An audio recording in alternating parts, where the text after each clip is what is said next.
Hello students, once again I welcome you all to the same chapter that we had been doing since last few lectures. The name of the topic that we are doing today is the properties of ionic compounds. So if I'm not wrong, last class I told you what are ionic compounds, or maybe let's have a quick revision of ionic compounds. So see, I told you when sodium, which is 2, 8, 1, loses one electron, it forms Na plus, which is known as a cation, right? So similarly, the chlorine, which is 2, 8, 7, will accept one electron quickly to form Cl minus, which is known as an anion. And this Na plus cation will come close to this anion Cl minus, leading to the formation of NaCl. So such kind of compounds which are formed when the cations and the anions, they will interact with each other. So these kind of compounds are given the name as ionic compound. Why ionic compounds? Because they consist of ions. So cations are one kind of ions, anions are another kind of ions. So these kind of compounds formed from cation and anion will be known as ionic compounds. Okay. So one thing I would like to tell you before we continue further, when Na plus is there and Cl minus is there, I told that these two will come close to each other, they will be attracted to each other. Now the force of attraction with which they are attracted to each other is known as, either you simply call it as ionic force of attraction, FOA is force of attraction, or in other words you can also call it as electrostatic force of attraction. So ionic force of attraction or electrostatic force of attraction mean the same thing. So the difference here which comes when a cation and an anion will interact with each other is that this force of attraction is like really very strong. And since the force of attraction is really strong, so the cation and anion will be attracted very strongly. So suppose if I say you have to take the cation and anion away from each other, it's gonna be really tough. You have to spend like so much amount of energy to separate the cation and anion that it's really gonna be the tough thing. Okay. So now let us directly move on to the properties of ionic compound. The first property I have stated here is the physical state. Now see, I told you, right, the ionic compounds are held together by strong electrostatic forces of attraction. Now since the electrostatic forces of attraction are so strong, so it is very tough to make them go away from each other. And you know the ionic compound, they exist like a three-dimensional structure. So if I draw a simple structure of ionic compound NaCl, give me a second, I'll draw. So it will be like one Na plus connected to Cl minus, connected to Na plus, connected to Cl minus. So it's an extensive three-dimensional structure. So see, this Na plus attracted to another Cl minus, Na plus, then Cl minus, and Na plus. So here to you it appears it's a sheet, but it's not a sheet, it's a three-dimensional structure.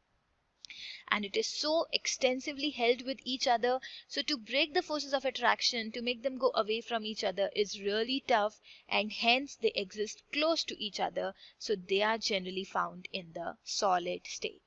So in short, the first property that you can remember for ionic compounds is that they exist in the solid state. Okay. The second property I have written here is they have a high melting and a high boiling point. Now see, this property is a consequence of the above statement. Since I told you the forces of attraction are strong enough, so it's tough to make them go away from each other. So when we try thinking to convert the solid NaCl to liquid NaCl, let's say you have to make the molten form of NaCl, the sodium chloride which is found in your house as the table salt which you use, right? So it's in solid state, right? These are the fine crystals you can see of sodium chloride. Now suppose I want you to melt sodium chloride. Be careful. I'm not talking about dissolving NaCl in water. I'm talking about melting to get the NaCl in the liquid form. Do you know you have to apply around I should say 1000 degrees C or something. So such high temperature is required for the melting of solid NaCl. Okay, and now if I talk about boiling, you can yourself imagine how high the boiling point will be. Fine. Okay, so moving on to the third property, which is solubility. Now guys, I am just taking a pause here and I will say one important thing which you have to listen carefully. Solubility, actually the ionic compounds are soluble in water and they are insoluble in kerosene and petrol.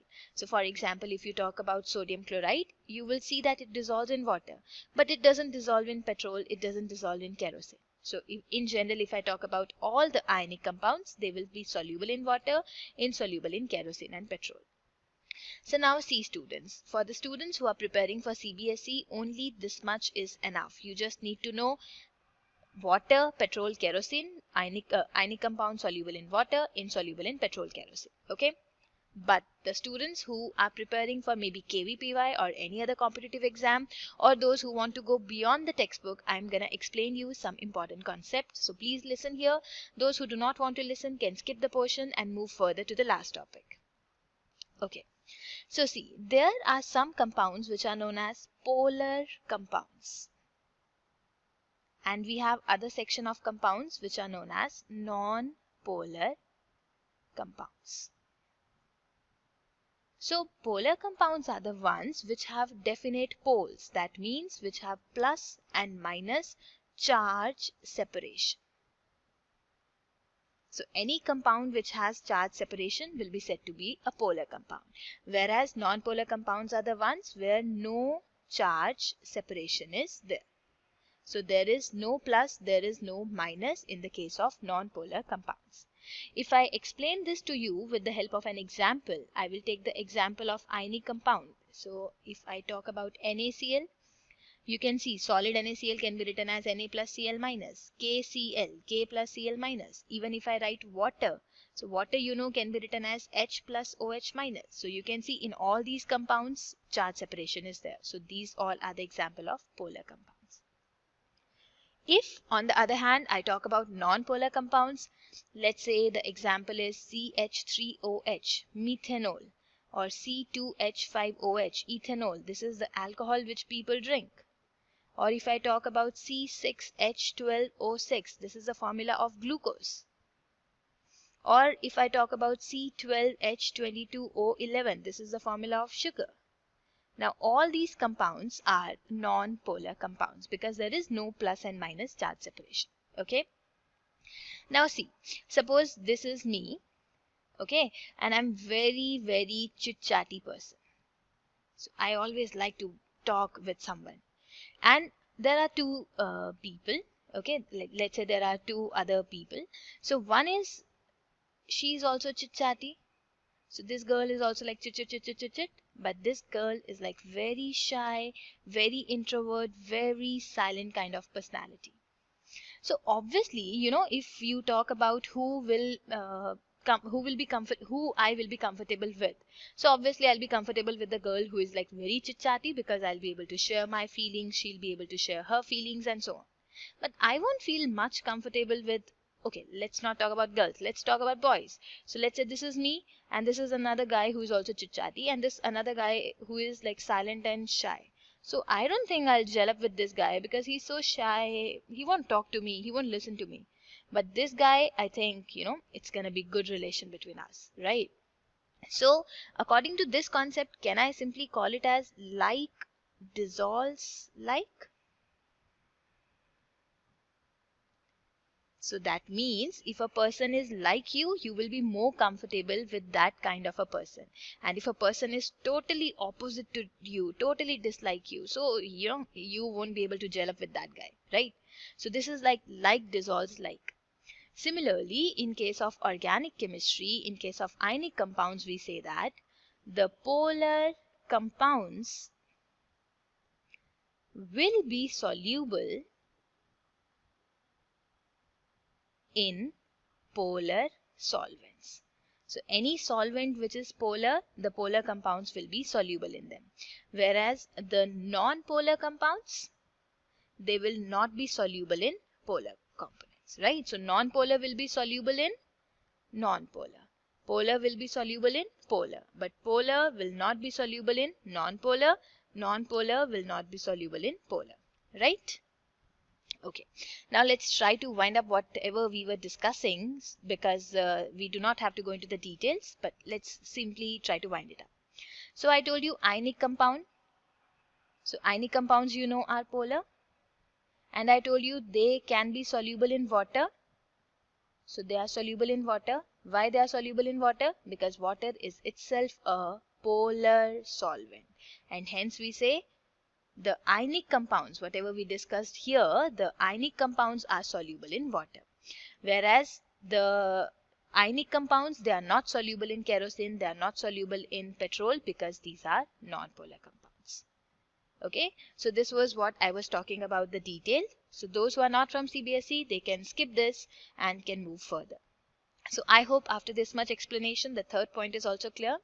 Let us now move on to the fourth point, which is also very, very important and can be asked in your school exams, in your board exams also, which is conduction of electricity. Now see, suppose I take a beaker. So let's say I have taken a beaker and this beaker contains water. Okay, now I have to pass electricity. So I have taken this beaker. This contains water. Now I am putting a pinch of salt NaCl. Then I am connecting it with the help of a battery, and the battery is further connected to bulb. Let's pass it like this. And now my question is, do you think the bulb will glow in this particular case? And your answer must be yes, the bulb start glowing. Now the question is why? See, if there is a battery and there is a wire and then there is a bulb. So why the conduction of electricity takes place? The conduction of electricity, so the current I am showing or the movement of electrons I show. So actually I can say it is movement of electrons which is responsible for the current, right? The movement of charged particles is responsible for the current. But if I talk about a solution, then in the solution, ions are the charged particles, and the movement of ions will be the one which is responsible for the current, right? So if I am taking, let's say, solid NaCl. So I have taken a container in which I have kept so much of solid NaCl. And I'm doing the same experimental setup. I'm keeping one battery, wires, bulb and everything. So do you think bulb will glow here? No. Why? Because solid NaCl, since Na plus and Cl minus are so nicely attracted to each other, that means we can say ions might be there, but ions are not free. So in other words, I can say free ions are not there. And since free ions are not there, so no conduction of electricity is possible. Okay. If, however, I'll be talking about molten NaCl. Now, in the case of molten NaCl, I have Na plus and Cl minus, so they are little freely held, and since they are freely held, so I can say they are available for the movement. And since they can move, so they will be responsible for the current also. Okay.